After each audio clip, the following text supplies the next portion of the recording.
Hey, everybody. So today we're going to talk about writing conclusions. And to start with, just real quick, for some reason, people want to think that writing conclusions is either a waste of time or just not very easy. And I don't agree with either one of those things. Um, I think a lot of students, when they get to the end, they just want to be done.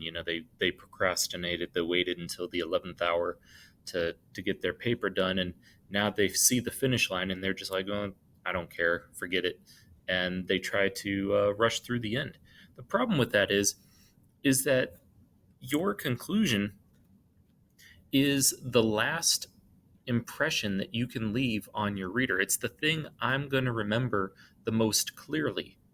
So it's really in your best interest to have a strong conclusion so that I, the reader, am left with positive feelings about your paper and not thinking that you just rushed through to get to the end.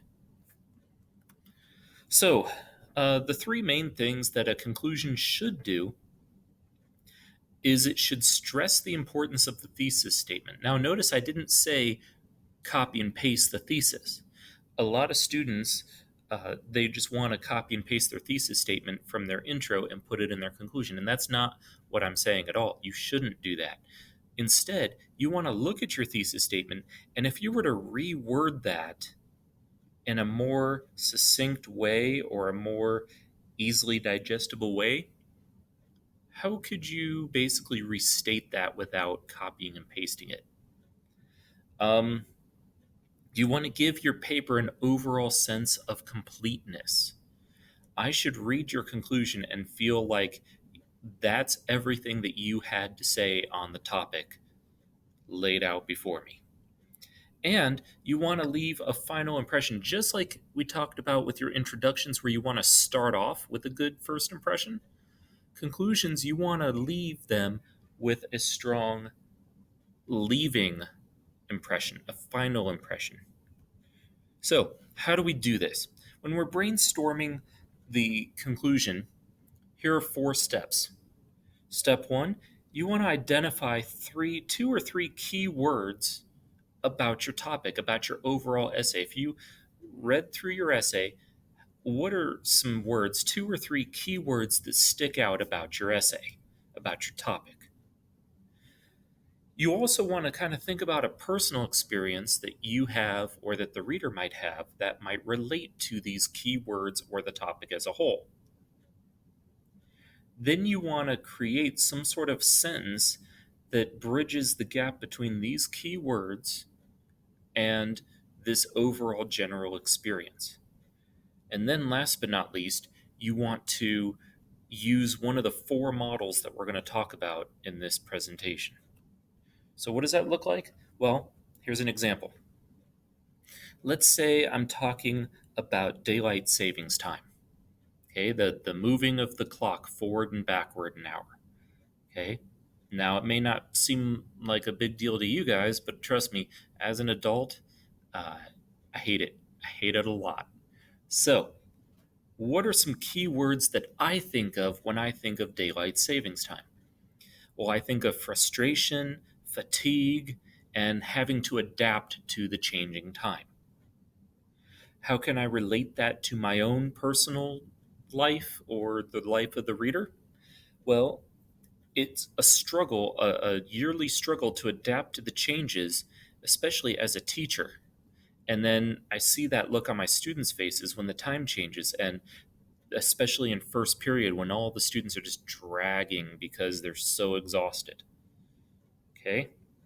So, how can I uh, include these two things into a working sentence?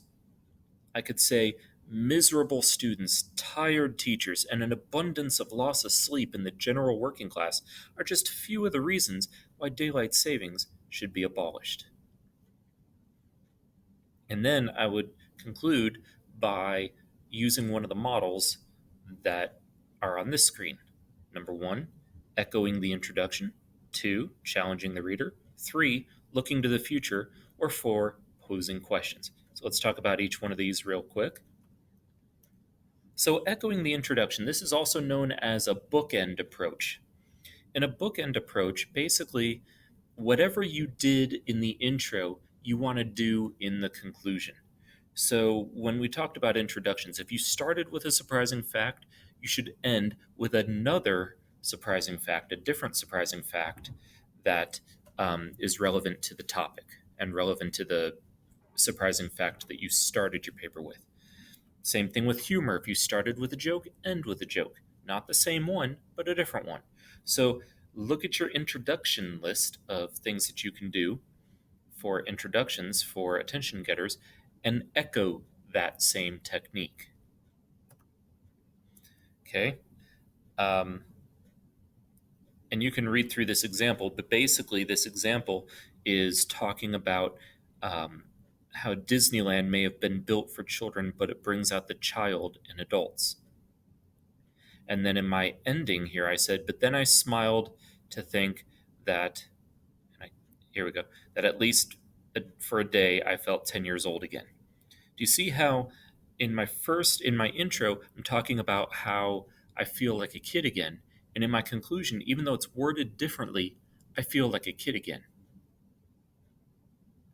That's a bookend. I begin the same way as I end. You can also challenge the reader. Now, if you are writing an argumentative paper, this might be a good approach to use. Challenge the reader to apply the points to their own lives. For example, if I'm talking about serving on a jury, I might want to challenge them to think of it differently. I just spent the entire paper talking about the importance of serving on a jury. Now I want to challenge my reader to apply it to their own lives, to think about it themselves. If I spent my entire paper talking about legalizing or criminalizing something, I want to challenge my reader to also think of that thing in that same way, to think of criminalizing it or legalizing it, whatever position I'm taking. Looking to the future. This would be great for kind of a cautionary tale, or to have them think of things a bit more globally beyond their front door. So, kind of see the bigger picture. This one's really good for um, hot topic issues or global issues or major themes of literature, things like that. Look at my example here, talking about paying teachers more money, something I can certainly get behind. I said, without well qualified teachers, schools are little more than buildings and equipment. If higher paying careers continue to attract the best and brightest students, there will not only be a shortage of teachers, but the teachers available may not have the best qualifications. America's youth will suffer, and when the youth suffers, the future suffers. Do you see how I'm looking to the future? I'm saying that if we don't do something about this now, our future, our youth, will suffer. And then, last but not least, you can pose a question to the reader. Now, I want to caution you on this one. Don't ever ask your reader a question that you haven't already addressed. I would never end a paper with a question that I haven't spent the entire length of the paper already having addressed. The worst thing you could do is ask them a question that you haven't addressed, because then their mind will start to wander. And you don't want that. You want their mind to be thinking about exactly what you want them to be thinking about, which is your position. So, um, this one is talking about politicians and campaigns, and how basically it's almost like they're commercializing the whole political scene. And then I asked the question, have our politicians basically become like products to us?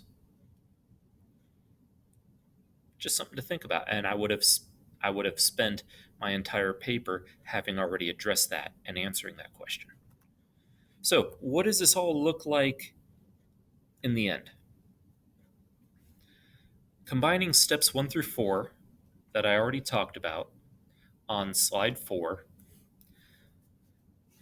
I say miserable children, tired teachers. Oh, and I'm still talking about daylight savings time. I say, miserable children, tired teachers, and an abundance of a loss of sleep are only a few of the reasons why everyone hates daylight savings. When it finally seems like a family is adjusting to the new time frame around March each year, that is precisely when it's time to change the clocks again, only to lose an hour of sleep this time around.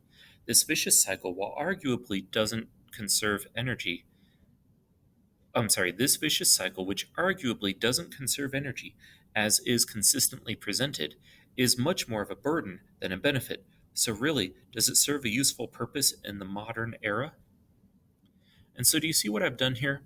I've identified two key areas. So, back on slide 4, I've identified 2 or 3 key words that I've brainstormed: tiredness, loss of sleep, unhappy kids. Okay. And I've thought about how this connects to my own personal experience. And I said, when it finally seems like a family's adjusted, that's when it's time to change the clocks again, only to lose another hour of sleep. And I've connected these ideas to the point that I'm trying to make. Now, I didn't just copy and paste my thesis, but I looked at my thesis and I said, what was the point that I was trying to make? I said that it doesn't conserve energy as is consistently presented, and it's much more of a burden than a benefit. So, in my thesis, I would have basically made the position or taken the position that it should be abolished.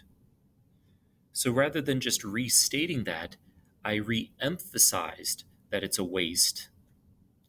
And then, as a final lasting impression on my reader, I've asked a question, just like I suggested that you can do with posing questions. So, some things to avoid: don't just copy and paste your thesis, don't just copy and paste your intro. Never, ever, ever introduce anything new into your conclusion that you haven't already addressed in your paper. Your conclusion is not the place to include new information. Don't be like, crud, I forgot to include this topic or whatever, and then try to shoehorn it into your conclusion. What I would suggest to you there is to either go back into your body paragraphs, add it there, and then adjust your thesis, or just leave out that topic altogether. Never, ever, ever end your paper with an apology. I'm so sorry, my paper is terrible. I didn't get much sleep. You probably hated reading that.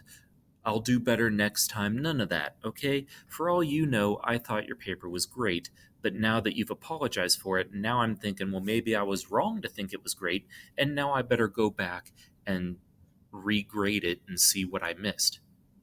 So now you're getting a lower grade than you would have before because you apologized and brought attention to the fact that it wasn't the best of your ability. So don't ever, ever apologize.